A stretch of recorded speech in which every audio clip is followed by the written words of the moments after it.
बहुत ग्रेटफुल थे कि थैंक गॉड वो सब चीज़ हो गई और वो वर्स्ट नहीं हुआ, क्योंकि वो बहुत गलत भी हो सकता था अगर वो डिसीजन नहीं लेती तो। सही बात है।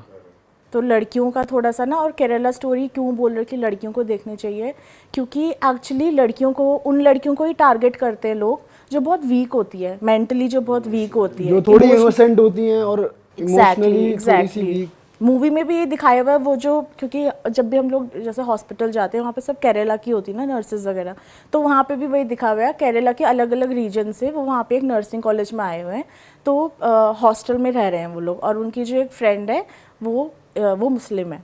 तो 3 वो हो गए, एक क्रिश्चियन है, एक कम्युनिस्ट होती है, और एक कुछ तो हिंदू रिलीजन की है, और एक वो हो गई लड़की जो है वो मुस्लिम है। तो वो सब उनका एक पूरा गिरोह चल रहा होता है, उसमें 3-4 लड़के होते हैं, वो लड़की ही उनको पहले सब लड़कों से मिलवाती है एक एक करके।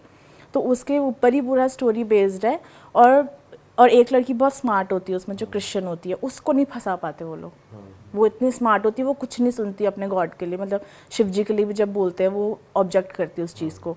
लेकिन वो जो बाकी होती है उनका माइंड ऐसा मैनिपुलेट कर देते हैं मूवी में, मतलब दिख रहा था कि यार ये लोग सीधे शरीफ से दिखी है उनको, इसलिए ये लोग ईजिली उनकी बातों में आ गई, और उन्होंने फिर कन्वर्ट भी कर लिया।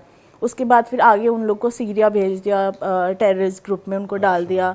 तो किसी किसी को क्या कर देते कि सुसाइड बॉम्बर बना देते हैं, मतलब कि वो होता है ना जिसमें कि पूरा बॉम्ब से वो बॉडी करके पे बॉम्ब लगा लेते हैं, बॉडी पे बॉम्ब लगा के, और या फिर सेक्स स्लेव्स की तरह यूज़ करते हैं उनको। तो एग्जैक्ट उसमें दिखाया हुआ है ये सारी चीज़ें मूवी में। और तू 1-2 और एग्जांपल्स बता रही थी जो तेरे नोन में ही हुए हैं। हाँ, एक मेरी बेस्ट फ्रेंड है, उनका तो मुझे इतना डिटेल्स में नहीं पता बिल्कुल भी। तो उनका क्या था कि वो 10 ईयर्स से डेट कर रही थी एक मुस्लिम को।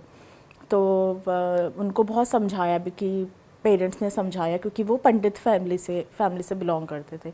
तो उनको बहुत समझाया कि नहीं ये सब ठीक नहीं है, अपने रिलीजन में करो जो करना है, क्योंकि दूसरे रिलीजन का हमें तो कुछ नॉलेज ही नहीं है, पेरेंट्स भी बेचारे क्या करेंगे कुछ प्रॉब्लम हो गया तो। पर उन्होंने नहीं सुनी। फिर 10 ईयर्स के बाद उन्होंने एक दिन घर से भाग गई, वो दीदी जो थी। तो जो मेरी दोस्त थी उन्होंने तो बिल्कुल उनसे बातचीत करनी बिल्कुल बंद कर दी।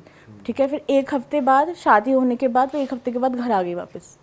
अच्छा। शादी करने के बाद 1 हफ्ते में वापस आ गई। तो मैं भी शॉक, क्योंकि मैं उनके जब हम लोग जॉब करते